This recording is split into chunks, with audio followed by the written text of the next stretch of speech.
పిల్లలకి స్కూల్ పాఠశాలైతే పేరెంట్స్‌కి స్కూల్ పేరెంట్స్‌శాల. నమస్తే రమగారు. నమస్తే జయ. రమగారు, మనకి ఈ శ్రావణ మాసంలో మంగళవారాలు కూడా విశిష్టంగా పూజలు చేసుకుంటూ ఉంటాం. అవును. ఒకసారి మంగళవారం యొక్క విశిష్టత, ఉమ్. అనుసరించాల్సిన విధి విధానాలు. మామూలుగా మనకు మంగళవారం పనికిరాదు చాలా మందికి. మంగళవారం శుక్రవారం మేము ఇవ్వం, తీసుకోం, అది చెయ్యం, ఇది చెయ్యం, మంగళవారం తెచ్చుకోకూడదు, మంగళవారం ఇవ్వకూడదు, మంగళవారం వెళ్ళకూడదు, ఏ పని మొదలు పెట్టకూడదు. ఎంత లెక్కలుంటాయో మంగళవారానికి. ఏమిటో మా వాళ్ళు మంగళవారాన్ని జయవారం అనేది మా నాయనమ్మ. మాకు మొదలు పెట్టకూడదనే నియమం లేదు జయ. మా ఇంట్లో పనికిరాదు అన్న మాట అనుకోం మేము. మంగళవారం నాడు ఎందుకు బయలుదేరటం అలాంటివి లేవు. మంగళవారం అంటే జయవారం. మంగళము అంటే ఏమిటి? జయం, శుభం. అందుకని మేము ఆ సిద్ధాంతం మేమైతే పాటించాం.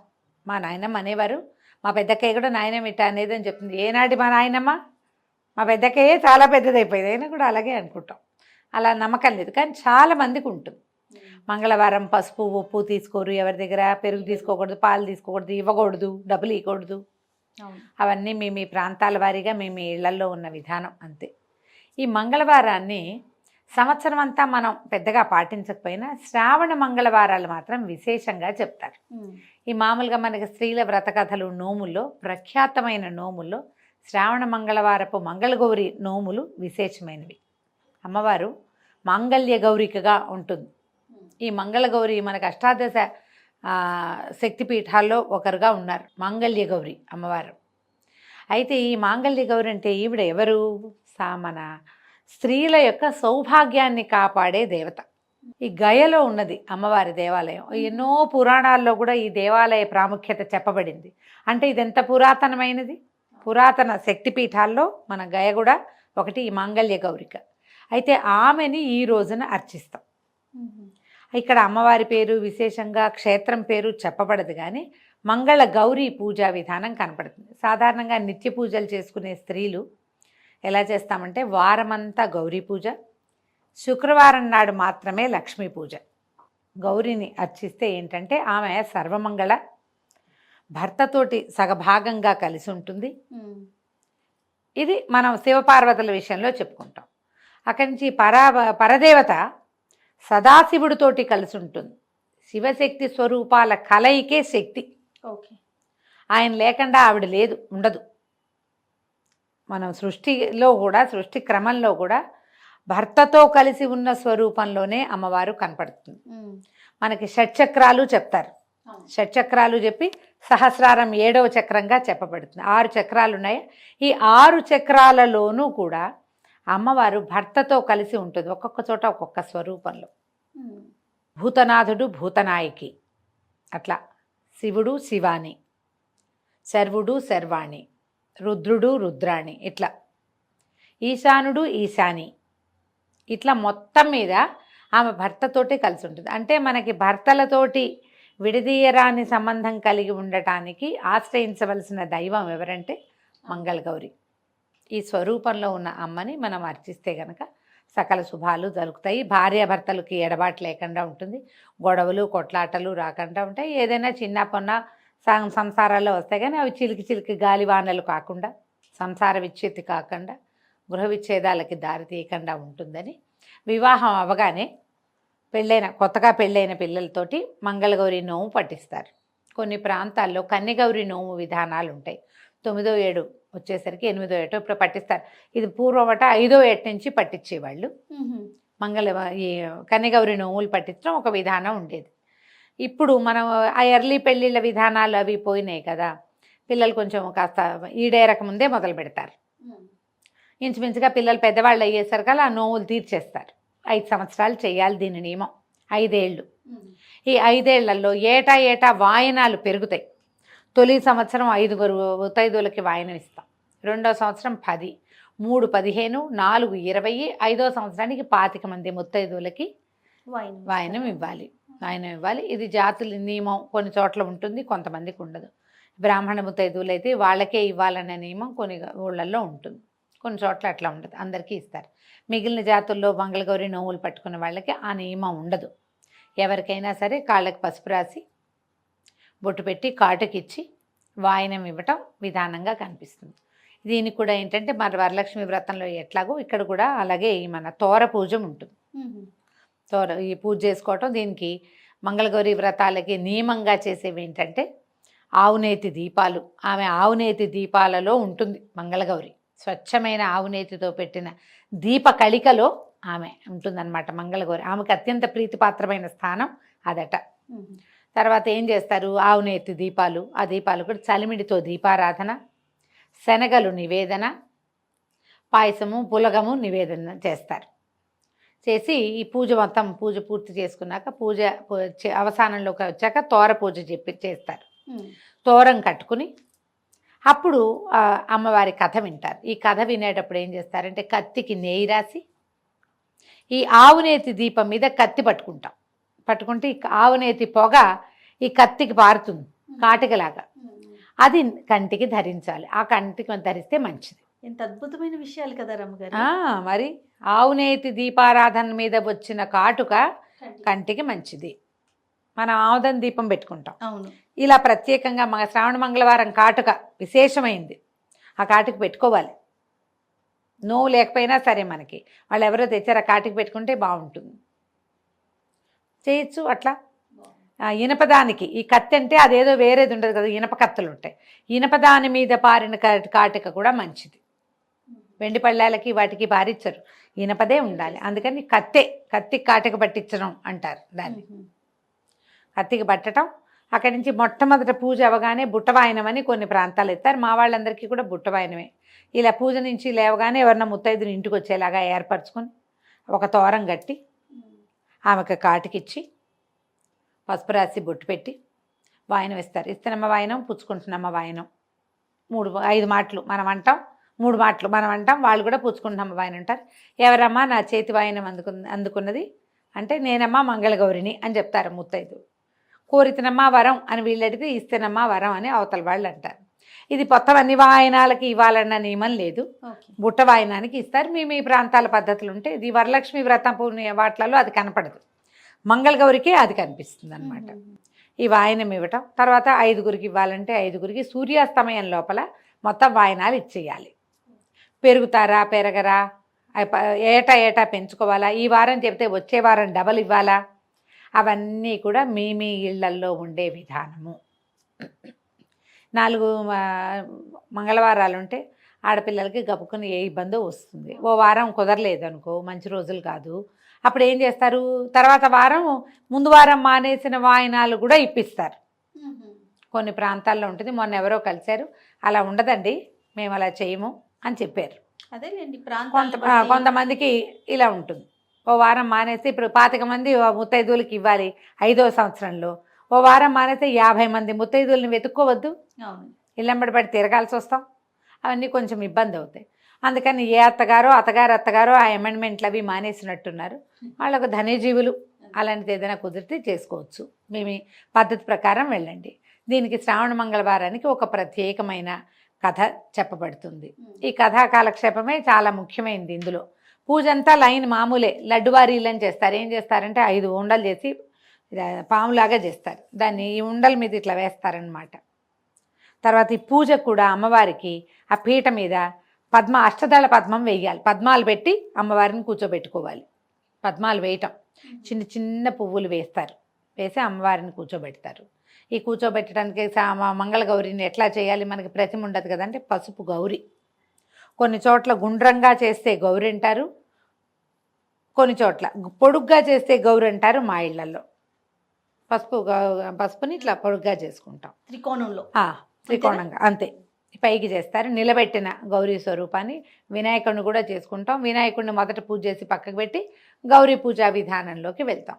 ఈ శ్రావణ మంగళవారపు కాటుకని చక్క భద్రంగా దాచిపెట్టుకుంటే సంవత్సరం అంతా పెట్టుకోవచ్చు. నేనేం చేసేదాన్ని అంటే కత్తి కాటుకు పట్టించి ఎవరికైనా కత్తి ఇట్లా చూపించడం నాకు ఇష్టం ఉండేది కాదు. అసలు కొందరి ఇళ్లలో ఆ కత్తులు కడగరు కూడా. మొత్తం 5 వారాలు 4 వారాలు అదే కత్తి ఏమిటో దుమ్ముగా అయిపోతుంది, కళ్ళకి మంచిది కాదని ఒక భయంగా ఉండేది. మొట్టమొదటి వాయనం ఇచ్చేశాక జాగ్రత్తగా ఒక వెండి భరిణిలోకి ఆ కాటుక తీసేసుకునేదాన్ని. నేను తీసేసి కొంచెం ఆవు నెయ్యి వేసి రంగరించి పెట్టుకునేదాన్ని. నేను అదే పట్టుకెళ్ళి ఇచ్చేదాన్ని. నేను ఇలాగే చేశాను. పిఎస్ నారాయణ గారిని రైటర్ మన ఇంటి దగ్గరే ఉండేవారు.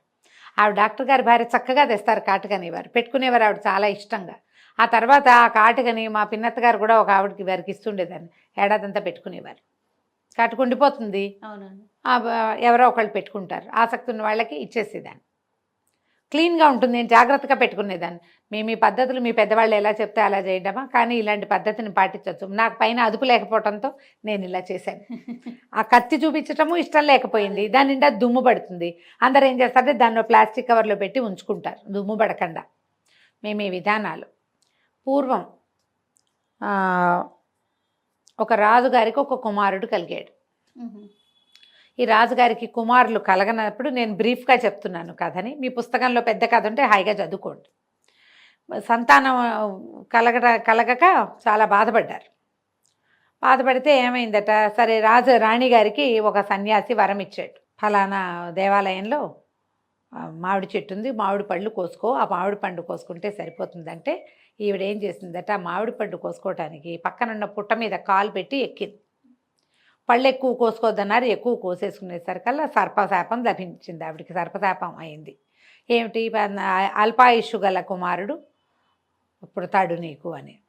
ఈ అల్పాయుషు కలిగిన కుమారుడు అనేసరికి పిల్లాడికి 14-15 ఏళ్ళు వచ్చేసరికి పోతే పాపం చాలా దుఃఖపడ్డారు, ఏం చేయాలని. పిల్లవాడు అల్పాయుష్కుడని 14వ ఏటో 15వ ఏటో ఇతనికి సర్పం వల్ల మారకం ఉందని వాళ్ళు తెలుసుకున్నారు. కుమారుడికి కూడా తెలిసిపోయింది. ఇతను ఏమన్నాడు, నేను ఇక్కడ ఉండను, నేను ఏమీ లేకుండా ఎప్పుడు ఈ అంతఃపురాల్లో వీటిలలో నేను ఎందుకు ఉండాలి, నేను తీర్థయాత్రలకు వెళ్తానని మేనమావతో కలిసి శివుడు అతని పేరు రాజకుమారుడు తీర్థయాత్రలకు వెళ్ళిపోయేసరికల్లా తీర్థయాత్రల్లో ఒక ప్రాంతంలో ఆగారు వాళ్ళు. ఆగేసరికల్లా అక్కడ ఒక సత్రం భార్యాభర్త ఓ పిల్లలు ఉన్నారు, సత్రం యజమాని. ఆయన కుమార్తె సుశీలని పిల్ల చక్కగా ఉంది, ఎదురు పిల్లలతో ఆడుకుంటుంది. ఆడుకునేసరికల్లా ఆ పిల్ల ఏదో రకార మకార ప్రయోగాలు చేసింది అవతల పిల్ల. అనేసరికల్లా ఈ సుశీలంది, మాకు అట్లాంటివి ఏమి ఉండవు, మా అమ్మగారు మంగళగౌరి వ్రతం చేస్తుంది, వ్రతం చేసిన వాళ్ళకి వైధవ్యం రాదు, ఎప్పుడు ఆ వాయన నేనే అందుకుంటా మొదట, రేపొద్దున నాకు వివాహం అయ్యాక తప్పకుండా నేను ఆ నోవును వస్తాను, మాకు అలాంటివి రావు, మా ఇంట్లో మంగళగౌరి వ్రతం ఉందండి. ఈ శివుడు ఈ మేనమావ కనిపించింది, ఈ పిల్లకి వైధవ్యం రాదని చెప్తోంది, ఈ పిల్లని కనుక మన వాడికి పెళ్లి చేసుకుంటే ఈ వీడికి ఉన్నటువంటి అకాల మృత్యు దోషం తప్పుతుందేమోనని మా అబ్బాయికి ఇచ్చి పెళ్లి చేయండి అని అడిగాడు. పిల్లాడికి పెళ్లి చేశారు. పెళ్లి చేసిన తర్వాత ఏమైంది, సాయంకాలం పిల్లాడిని గదిలోకి పంపించారు. ఈ అమ్మాయి ఇట్లా మాగన్నుగా నిద్రపట్టేసరికి రాత్రికి ఒక సర్పం వచ్చి నీ భర్తని కాటేస్తుంది, మీ తల్లికి వాయనం ఇచ్చిన కుండలో ఆ సర్పాన్ని బంధించు అని మంగళగౌరీదేవి చెప్పిందట. మామూలుగా పిల్లకి పెళ్ళిళ్ళు చేసినప్పుడు శ్రావణ మంగళవారపు నోవులు ఉన్నాయనుకో తల్లికి, పెళ్లిలో తీర్చుకుంటారు. ఈ అమ్మాయికి పొద్దునే ఏం చేసింది, వాళ్ళ అమ్మ యజ్ఞం అది అయిపోయాక వివాహం క్రతువు అయిన తర్వాత యజ్ఞం చేస్తారు, చిన్న హోమం జరుగుతుంది, నాగవల్లి సదస్యము అవి జరుగుతాయి. ఆ జరిగినప్పుడు ఏం చేసింది ఆవిడ, పిల్లకి వాయనం ఇచ్చింది, శ్రావణ మంగళవారం నోవుని పిల్లకి అప్పచెప్పింది. ఒక కుండలో అవి ఇవి అన్నీ పెట్టి ఇచ్చారు. ఆ కుండ ఈ అమ్మాయి వీళ్ళు ఎక్కడ పెట్టారు, ఈ పిల్లల్ని పంపించిన గదిలో అటక మీద ఉంది. ఈ అమ్మాయికి ఇట్లా మాగన్నుగా నిద్ర పట్టింది, మీ నిద్రలో ఆ కల వచ్చింది. పొద్దునే తను వాయనం పుచ్చుకుంది కదా, ఆ పుచ్చుకున్న కుండ పైన ఉంది. ఆ సర్పం వస్తుంది, సర్పాన్ని బంధించి మీ అమ్మకి వాయనంగా ఇవ్వు అని చెప్పి. ఈ అమ్మాయి ఏం చేసింది, మెలకు వచ్చి చూసేసరికి వాళ్ళ భర్త ఏమో నిద్రపోతున్నాడు, ఒక సర్పం చరచరలాడుతూ వస్తాం. పిల్ల ఏం చేసింది, గబుక్కున ఈ భర్త మీద పడుకుని ఉన్నాడుగా, ఆ పైన అది అందదు అటక, అతని తొడ మీద కాలేసి పైకెక్కి ఆ కుండ దించి పాము దగ్గర కాసిన పాల గ్లాసులు పెట్టారు గదిలో. పాలు పెట్టేసరికి సర్పం పాలు తాగుతుంటే అదాట్న దాన్ని కుండలోకి లాగేసి ఒక గుడ్డ మూట కట్టి పక్కన పెట్టుకుంది. భర్తను చూస్తే నిద్రపోతున్నాడు. తల్లి నీ పిల్ల ఏం చేసింది, బయటికి వెళ్ళి అమ్మ మంగళగౌరి దేవి నీకు ఇది వాయనం ఇవ్వమందమ్మా అని చెప్పి ఆ కుండని ఎత్తి తల్లి చేతిలో పెట్టింది. ఆవిడ ఏం చేసింది, ఆ కుండను ఊడదీస్తే అందులో సర్పం లేదు, ముత్యాల హారం ఉంది. ఆ ముత్యాల హారాన్ని తీసి పిల్ల మెళ్ళో వేసింది. ఆవిడ మెళ్ళో వేసుకో పోయి నీ భర్తతోటి నిద్ర చేయమంటే అమ్మాయి వెళ్ళిపోయింది లోపలికి. ఆ అబ్బాయి ఏదో మాట్లాడాడు, ఒక ఉంగరం తీసి పిల్ల చేతికి పెట్టాడు. రాత్రి నిద్రపోయారు. తెల్లవారిన తర్వాత ఈ పిల్లవాడేమో మేనమావతో కలిసి మళ్ళీ తీర్థయాత్రలకు వెళ్ళిపోయాడు. ఇక వెళ్ళిపోయాడు. భర్త ఇంట్లో లేడని చెప్పింది, అతను లేడు, తెల్లవారుజామున మేము కలిసి నిద్రించాం, పొద్దున్నే వెళ్ళిపోయాడు అని. సరే తండ్రి వెతికిస్తానన్నాడు, కానీ ఏం వద్దు, నేను ఇక్కడే ఉంటాను, వస్తాడు మళ్ళీ తిరిగి, తీర్థయాత్రలకు వెళ్తున్నామని చెప్పారు కదా, వాళ్ళ ఊరు వెళ్ళాలంటే ఈ ఊరు మీదగానే వెళ్ళాలి కదా. ఆ పిల్ల అక్కడే ఉండిపోయింది. ఉండి వచ్చిన వాళ్ళందరినీ సేవించి చాలా రోజుల తర్వాత ఈ వెళ్ళిన శివుడు అనే యువకుడు ఈ మేనమావతో తీర్థయాత్రలన్నీ పూర్తి చేసుకుని మళ్ళీ ఈ ఊరు వచ్చాడు. ఊరొచ్చి ఈ ఊళ్ళో నిద్ర చేశాడు. నిద్ర చేస్తే అతనికి ఎట్లా కాలొచ్చింది, తన కోసం యమభట్టులు వచ్చినట్టు, మంగళగౌరీదేవి ఇట్లా కత్తి కటారు పట్టుకుని నిలబడి ఉన్నట్టు, ఆమె సైన్యము ఈ యమభటులతో యుద్ధం చేస్తున్నట్టు కలొచ్చింది. యమభట్లు అందరూ వెళ్ళిపోయినట్టు, తను అక్కడే నిలబడి ఉన్నట్టు, ఆమె ఇట్లా కత్తి ఖడ్గాలు అవి పట్టుకుని తనకి రక్షణగా ఉన్నట్టుగా కలొచ్చింది. నాకు ఇట్లా కలొచ్చింది అని మేనమావకు చెప్పాడు. ఆయన ఏమన్నాడు, నాయనా నీకు ఈ ఊర్లో వివాహం చేశాం, ఆ అమ్మాయి వల్ల నీకు ఈ అపమృత్యువు తొలగిపోయింది, లేకపోతే నీవు తీర్థయాత్రల్లోనే మరణించవలసిన వాడవు. ఎందుకు నీకు ఈ మరణం సంభవించలేదో, మళ్ళీ ఈ ఊరు నీ భార్య ఉన్న ఊరు వచ్చేసరికి ఇట్లా ఎందుకు జరిగిందో పద మనం వెళ్దామని ఆ సత్రానికి తీసుకుపోయాడు. తీసుకెళ్లేసరికి ఆ అమ్మాయి భర్తను గుర్తుపట్టింది. గుర్తుగా అప్పటికి ఎన్నేళ్ళు అయింది, 3-4 సంవత్సరాలు అయిపోయింది. తీర్థయాత్రలు అంటే ఆ కాలంలో టైం పట్టేది కదా, పిల్ల పెద్దది కూడా అయింది. ఉంగరం చూపించారు. చూపించేసరికి అతను నాదే ఈ ఉంగరం అని గుర్తుపట్టాడు. అప్పుడు అతను తనకు వచ్చిన కళ ఇవి చెప్తే, ఆనాటి రాత్రి తనకేం కళ వచ్చిందో, తను ఏం చేసిందో, ఈ మెడలో ఉన్న ముత్యాల హారం ఆనాడు వచ్చిన సర్పం అని చెప్పింది అమ్మడు. చాలా సంతోషించాడు మేనమామ. నేను ఒక విశేషమైన పని చేశాను, మా అక్కయ్య శాపగ్రస్తురాలైన అయ్యి కుమారుణ్ణి ఇట్లాగా అల్పాయుష్వాణ్ణి కన్నప్పటికీ ఈ మంగళగౌరి ఆరాధనతో పిల్లవాడు బతికాడని వాళ్ళకి మంచి మాటలు చెప్పి ఈ పిల్లను కూడా తీసుకుపోయాడు. అయితే ఈ అమ్మాయి శ్రావణ మంగళవారం నోవులు నోచుకోవటం మొదలుపెట్టింది. అప్పటికి అది 4వ సంవత్సరమో 5వ సంవత్సరం వచ్చేసింది. పెళ్ళవగానే ఇక భర్తలు ఉన్నారా లేదా, తమతో ఉన్నారా, కాపురాన్ని పంపారా లేదు, నోవులు మాత్రం మొదలుపెట్టిచ్చేస్తారు. ఆ అమ్మాయి ఏం చేసింది, శ్రావణ మంగళవారపు కాటుకని ఒక భరిణెలో పెట్టుకునేది, పట్టుకెళ్ళింది. తీరా ఈ కొడుకు కోసం ఏడ్చి ఏడ్చి ఆ శివుడు యొక్క అమ్మా నాన్నకి కళ్ళు పోయినాయట. అందులో అయిపోయారు వాళ్ళు. కుమారుడు చనిపోతాడని, ఈ ప్రయాణాల్లో ఎక్కడైనా అయిపోయాడేమో అని దుఃఖంతో కళ్ళు పోయినాయట ఇద్దరికి. ఈ మంగళవారపు కాటుకు పెట్టిందిట వాళ్ళకి ఆ కోడలు. దాంతో వాళ్ళకి కళ్ళు కూడా వచ్చేసినాయట. ఆ తర్వాత ఇట్లా ప్రతి వాళ్ళు కన్యలే గౌరీ నోములు పట్టచ్చు. తర్వాత వివాహితలైన వాళ్ళు ప్రతి వాళ్ళు శ్రావణ మంగళవారం నోము కనుక చేస్తే భర్తలకి అపమృత్యు దోషం పోతుందని ఈ కథ చెప్పబడింది. పూర్వకాలపు గాథ కాబట్టి ఇట్లా దారేపోతూ వివాహం ఏంటంటే ఏదో సాంగంగా కనుక్కునే వాళ్ళు, జాతిపాతి అన్నీ కనుక్కుని పెళ్ళిళ్ళు జరిగేవి. మనం ఎన్ని కథల్లో చూస్తాం, ఈ కథ కూడా అలాంటి కథ కానీ చెప్తారనమాట. ఈ కథ విన్నాక అక్షతలు అమ్మవారి మీద కొన్ని వేసి మన శిరస్సు మీద ఆడపిల్లలు వేసుకోవాలి. తర్వాత భర్తలకి పెద్దవాళ్ళకి నమస్కారం చేసి అక్షింతలు వేయించుకుని ఈ బుట్ట వాయనం ఇచ్చి సాయంకాలం లోపల సూర్యాస్తమయం లోపల మీకు ఎన్ని వాయనాల లెక్క ఉంటే ఆ వాయనాలు లెక్క ప్రకారం అప్పచెప్పాలి. శనగలు, రవికల బట్ట, తర్వాత పళ్ళు, పువ్వులు, పసుపు రాసి తాంబూలం ఇచ్చి కాటుక ఇచ్చి వారికి అక్షింతలు ఇచ్చి దండం పెట్టుకుని అక్షింతలు వేయించుకోవాలి. కుదిరితే 5 ఏళ్ళు చేసుకోవచ్చు. ఒకవేళ మనకు 5 ఏళ్ళు అయిపోయినాయి కానీ మీరు గౌరీ పూజ లక్షణంగా చేసుకోవచ్చు. ఈ 4 వారాలు మంగళవారాలు విశేషమైనవి. ఎవరైనా వాయనం ఇస్తాం, తాంబూలం ఇస్తాం, మా ఇంటికి రండి అంటే వెళ్ళండి, మీ ఇంటికి వచ్చి ఇస్తామంటే చక్కగా తీసుకోండి, అన్నీ మంచివే. శ్రావణ మంగళవారపు కాటుక ధరిస్తే కనుక 5వ తనానికి మంచిది అని చెప్తారు. మీ అవకాశాన్ని బట్టి చేసుకోండి. నమస్తే. నమస్తే.